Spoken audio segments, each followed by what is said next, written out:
อ๋อเงียบเหงาทางเฮือนเพิ่นบาดนี่มาเยี่ยมยามทั้งครอบครัวน้องไก่ทองพี่น้องเอ้ยได้หยังมานี่ฮะโดยโอ้ได้เขียดได้เขียดไปขวัดเขียดโดยโอ้ผู้ที่แกงเนาะผู้ที่ออมใส่ผักก็นี่เนาะโดยโอ้สบายดีน้องกระทองสบายดีพ่อน้องกระทองสบายดี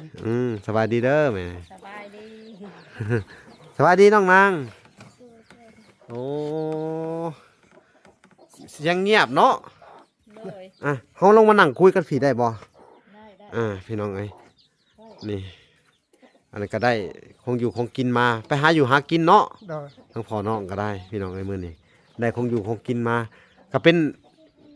กบนี่แหละเป็นกบเป็นเขียดพี่น้องเอ้ยบ้านเฮายามนี่ก็ได้เนาะทั้งเวลาก็สิมาเลาะเบิ่งหอมๆเพื่อนพี่น้องแกะแล้วนี่พี่น้องเอ้ยนี่โอ้คือก็แกะอันบันไดเลยอ๋อแน่นหนาได้พี่น้องเอ้ยบาทนี่งามพี่น้องเอ้ยบันไดก็งามข้านมืออื่นมือฮื้อพุดเนาะขึ้นเฮือนแล้วมือฮื้อนี่เป็นน่ะแม่นบ่ มีวันจันทร์ วันพุธ มื้ออื่นวันขาน มือฮื้อวันพุธ มื้อฮือวันพุธ ขึ้นเฮือนบ่วันพุธดีบ่ เพื่อน ขึ้นเฮือนเนาะ โดย เอาฉันเนาะ โดย บ่พรว่าจะได้มาแจ้งแล้วบ่ซะ มาแจ้งแล้ว วันพุธเนาะ โดย จัดไปตามนั้นเนาะ โดย วันนี้ส่งท้ายปีใหม่เนาะ โดย เฮ้ยส่งท้ายปีเก่าต้อนรับปีใหม่เนาะ โดย โอ้เฮงๆเลยเนาะ หลายคนเนาะเราบอกคอยเมื่อกินดอกนะหลายคนบอกว่าดีแล้ว เจ้าขึ้นมือวัน ส่งท้ายปี วันพุธ แม่นแล้วดีเลย ดีแล้ว โชคดีเนาะโชคใหญ่มหาศาลเลยเนาะ โดย โอ้พี่น้องเอ้ยโชคดีแล้วขึ้นได้ขึ้นได้ขึ้นได้ซ่านแล้วเรียบร้อยแล้วครับหาเลิกหายามดีๆเนาะ โดย ขึ้นก็เป็นวันพุธนั่นแหละเด้อ โดย อ่า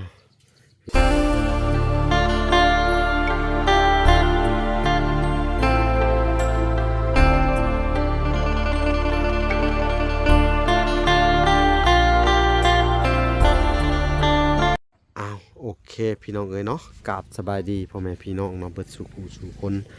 กันยินดีเข้าสู่ช่อง YouTube เปล่าละสายบุญคุณธรรมคือเก่าพี่น้องเอ้ยเส้นเก่าเส้นเคย ทักทายสบายดี FC ทางฝั่งไทยและ FC ทางฝั่งลาวและ FC ทางต่างประเทศนำเด้อพี่น้องที่รับชมเบาหลาอยู่พี่น้องเอ้ยเนาะมื้อนี้ก็มาติดตามพี่น้องเอ้ยเนาะหลังจากที่แล้วเฮือนแล้วซ่านเพิ่นพี่น้องเอ้ยเนาะก็เงียบเสียงกบไม้ก็บ่มีพี่น้องเอ้ยทั้งสร้างเพิ่นก็เฮ็ดเป็นที่เรียบร้อยเบิดเนาะอ๋อเงียบเหงาทางเฮือนเพิ่นบาดนี่มาเยี่ยมยามทั้งครอบครัวน้องไก่ทองพี่น้องเอ้ยได้หยังมานี่ฮะ โดย โอ้ ได้เขียด ได้เขียดไปขวัดเขียด โดย โอ้ผู้ที่แกงเนาะผู้ที่ออมใส่ผักก็นี่เนาะ โดย โอ้สบายดีน้องกระทองสบายดีพ่อน้องกระทอง สบายดีสบายดีเด้อแม่ สบายดี สบายดีน้องนางโอ้ยังเงียบเนาะ โดย เฮาลงมานั่งคุยกันผีได้บ่ ได้ พี่น้องเอ้ยนี่อันนั้นก็ได้คงอยู่คงกินมาไปหาอยู่หากินเนาะ โดย ทั้งพ่อน้องก็ได้พี่น้องไอ้มื้อนี้ได้คงอยู่คงกินมาก็เป็นกบนี่แหละเป็นกบเป็นเขียดพี่น้องไอ้บ้านเฮายามนี่ก็ได้เนาะทั้งเวลาก็สิมาเลาะเบิ่งหอมๆเพื่อนพี่น้องแกะแล้วนี่พี่น้องไอ้นี่โอ้คือก็แกะอันบันไดเลยอ๋อแน่นหนาได้พี่น้องไอ้บ้านนี่งามพี่น้องไอ้บันไดก็งามอดใจรออยู่สิเพิ่นว่าอีกจัก2-3 มื้อก็สิได้ขึ้นเฮือนแล้วแหละเนาะโธ่นี่พี่น้องเอ้ยเป็นได้มื้อนี้ครูโทรมาบอกว่าอันน่ะบ่สบายมื้อนี้มื้ออื่นเด้อจังได้ไปเด้อมื้ออื่นไปตอนเที่ยงเพิ่นสิมาแต่เช้าก็เพิ่นดีขึ้นครูเป็นไข้หวัดแล้วพี่น้องเอ้ยใส่แมสตลอดบ่สบายมื้อนี้มื้อวันจันทร์บ่มื้อนี้แม่นแน่เนาะมื้อจันทร์เนาะก็ยังเฮียนได้อยู่บ่บทเรียนน่ะยังจำได้อยู่เลยเนาะ2 มื้อบทของเฮียนเนาะสบายดีอีกครั้งหนึงแต่ละคน โดยส ส บา บาย ย ดี เนาะเงียบเหงาหลายทั้งหลังจากสร้างแล้วเฮือนไปแล้วกันเนาะ โดย มาอัปเดตเบิ่งพี่น้องเอ้ยเนาะครอบครัวเฮือนซ่านนี่ก็ได้โอ้พี่น้องเอ้ยกะ รออีกมื้อนี้วันที่เท่าไหร่มื้อนี้จันทร์โอ้มื้อนี้วันจันทร์เนาะ วันจันทร์ อังคารพุธ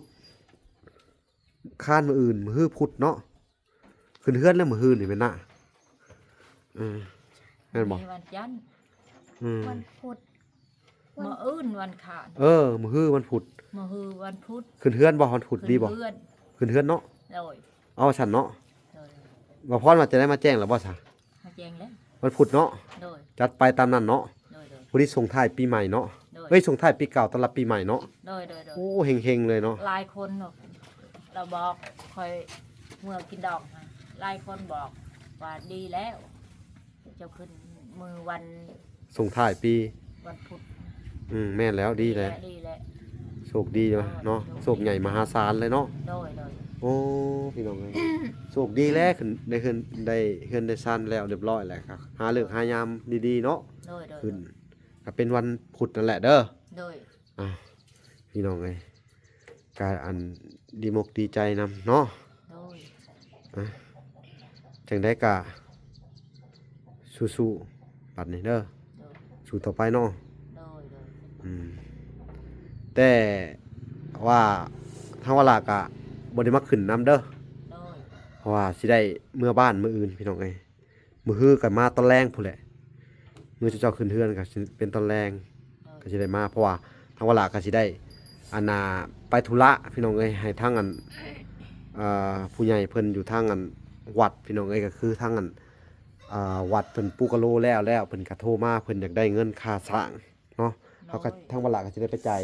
เงินค่าสร้างให้ทางอันวัดเพิ่นมื้ออื่นเด้อ โดย สิได้ออกแต่เช้า โดยโดย สิได้กลับบ้านแต่เช้าเนาะพี่น้องเอ้ยก็ผู้แหละอันมื้อฮื้อสิได้กลับมามื้อชุเจ้าขึ้นเฮือนแหละแต่ตอนเช้าบ่ทันก็สิมาอัปเดตหลังที่ชุเจ้าขึ้นเฮือนแล้วเนาะ โดยโดย นั่นแหละเอาก็มาแสดงความดีใจนำเนาะ โดยโดย วันพุธเป็นมื้อขึ้นเฮือนเนาะ โดย ทางวลาก็อันน่ะมอบหมายให้ทางทีมงานนั่นแหละมาขึ้นเฮือนกับทางหมอพรเด้อ โดยโดย เฮาก็มาบอกเจ้าว่าเฮาก็มีเวียกไปเนาะ โดย เฮาก็สิได้อันน่ะไปเฮ็ดบุญเฮ็ดทานทั้งแหละว่าง่ายซะเนาะ โดยโดย อันน่ะ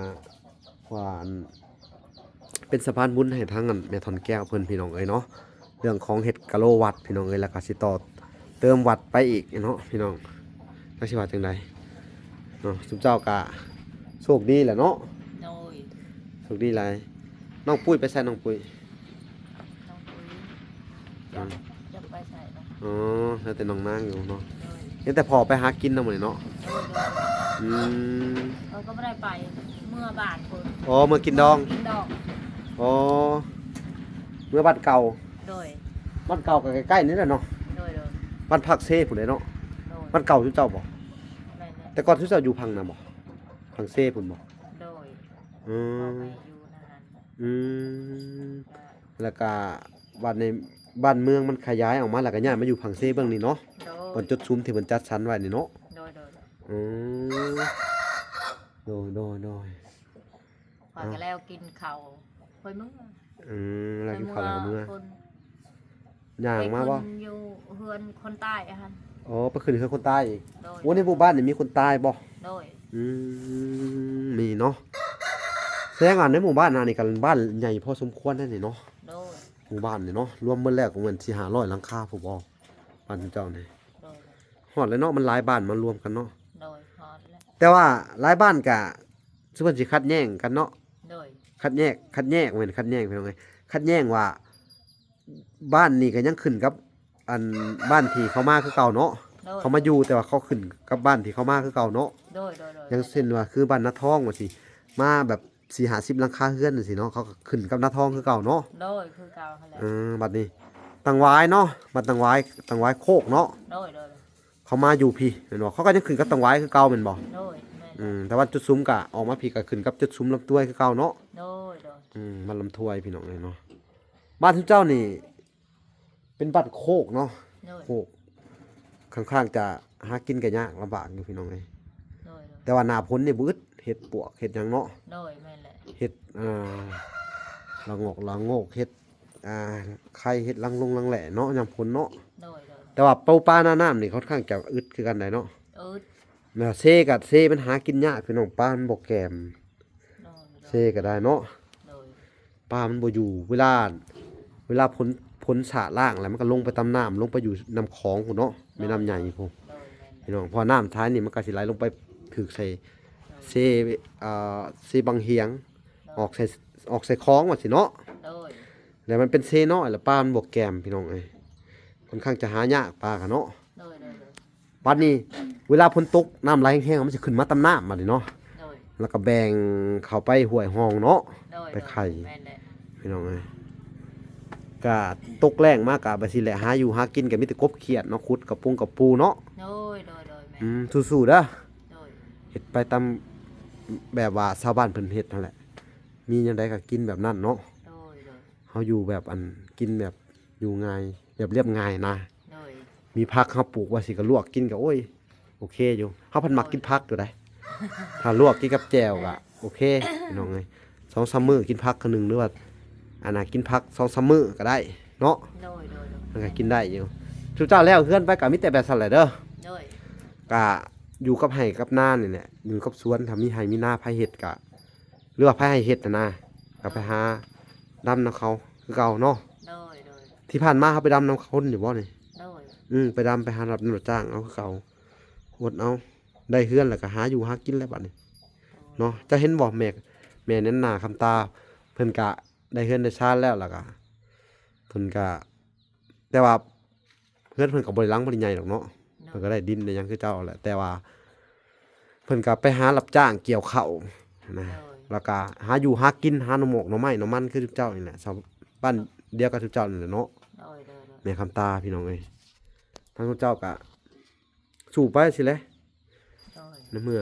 ผู้ใหญ่เพิ่นช่วยเหลือจนได้เฮือนได้ชานแล้วก็เขาว่าคือจะว่าแล้วเขาว่าได้ดินต้นนี้แล้วก็อ้อมใหม่อ้อมมันเฮ็ดกว้างๆเลยบัดนี้ปลูกให้มันครบสุดเลยมักมีมักม่วงอะไรหยังอนาคตต่อไปเนาะพอได้กิน โดย ตอนนี้ก็ปลูกมันพืชอายุสั้นก่อนพวกผักหญ้าขาขิงมักถั่วมักแตงเนาะมักพริก โดย แต่ว่าพืชอายุอันว่าอายุหลายก็คือเป็นพวกมักมีมักม่วงอะไรเนาะ โดย พวกอันนี้ก็คือระยะสั้นๆเนาะผักหญ้าขาขิงอะไรเนาะ โดย ปลูกไปพอได้กินมักพริกหลายนี่ก็ได้ขายได้ทำขายเนาะมักพริกมั ได้ ก ขา ถั่วย ทันหลาย อืม ทันมันเป็นได้ขาย เออ ก็เลือและกิน อ่าฮะโดย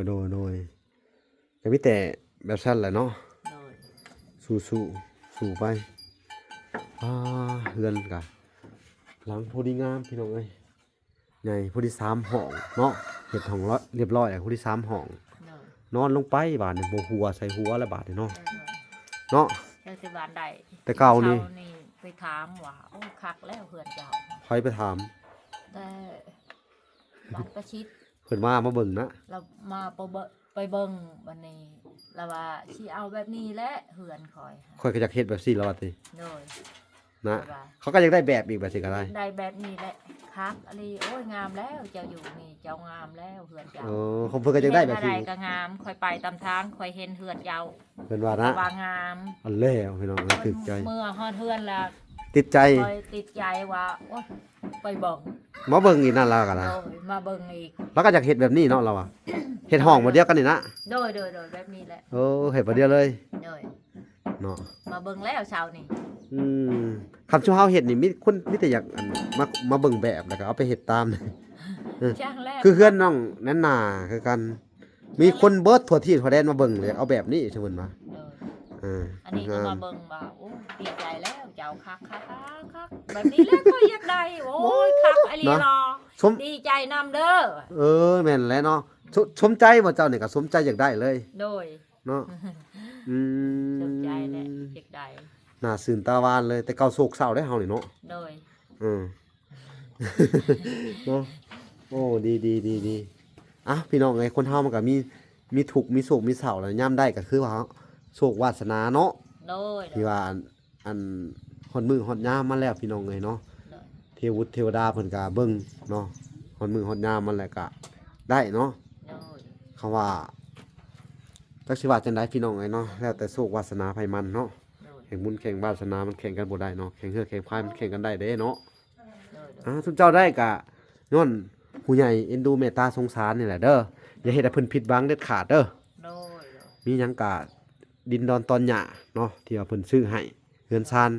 ก็บ่ต้องไปมั่างไปทำลายมันก็อยู่จนชั่วลูกชั่วหลานหมดเลยเนาะ โดย เฮ็ดเฮ็ดอยู่เฮ็ดกินคือเก่าเด้อ โดย ดินนี่ก็อ้อมวันนี้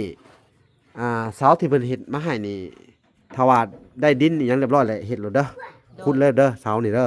เขาบอกพรซื้อมาให้แล้วย้ายรถนี่ตามหลักแตน โดย เจ้าว่าสิย้ายแล้วก็คือจะเสร็จประตูทางไหนก็แล้วแต่นี่มีประตูทางนี้ก็ได้ โดยเนาะ โดย เฮ็ดรถก็สิมาอัปเดตเบิ่งคือเก่าหั่นแหละพี่น้องเลยเนาะ โดย เอามาติดตามเบิ่งทางครอบครัวเพิ่นคือเก่าเนาะ โดยโดย สู่ไปโอ้เอาหยังมาสู่กินน่ะนี่ป๊อดพี่น้องเอ้ยยาดีกับเพาะตัวนี่เนาะโอ้ อย่าดีกับพอกเด้อนี่ โอ้ กิ พี่น้องเอ้ย กิน เอากินเอาสิครีมนั้นจะคำนี่มันแม่นหยังข่าบ่นี่ตำหัวข่าเนาะ บ่กล้วยเชียงไข่กับกระเทียม โอ้ มีแต่แนวอูดท้องตัวนี่ยาดีกับเพาะชัดๆเลยพี่น้องเอ้ย ครับ อันนี้เอาขออนุญาตนะพี่น้องเอ้ยคันมันกินนี่ กินน้ำกั มัน น เด้อ มันสิแบบว่าบ่ต้องเบ่งแล้วแหละพี่น้องมันสิออกจากเลยนี่ ออกทางเก่า คักเลยเนาะ บ่พอจะกินแล้ว เพิ่นกินนะ โดย โอ้บักถั่วแห้เนี่ยมาแต่แท้นี่หาขึ้นมากไงแท้น เคยซื้อ ซื้อนะ โด โอ้ ย เบิ่งสิลองชิมนะเพิ่นจักหมากเพิ่นก็อุตส่าห์ใจดีพี่น้องเอ้ยเฮ็ดสมเฮ็ดแซวให้กินมื้อนี้พี่น้องโอ้ลองชิมเบิ่งเด้อนี่ขออนุญาต แต่บ้านคงมาแวะกิน อือฮึ เพราะว่ามาเด้อมากินชมเด้อ อือฮึ เพราะว่ามาเด้อ เนาะ ย่างเฮ้ยเจ้ากินเพราะว่ามา อืมแซ่บอยู่ได้พี่น้องมาเด้อมากินนำกัน มาเด้อ อืม กินน้ำกันเด้อมากินชมเด้อ ห้องอันผู้ใหญ่เพิ่นแน่ผู้ใหญ่ใจดี ผู้ใหญ่ใจดี อืม มา มา เด้อกินชม มาเด้อมาเด้อ เด้อ FC ทุกๆคนพี่น้องเอ้ยที่เบิ่งคลิปก็ให้เบิ่งมากินนำกันเด้อน้ำลายไหลพี่น้องเห็นเขากินน่ะบ่กินบ่ได้เพราะมันเป็นอะไร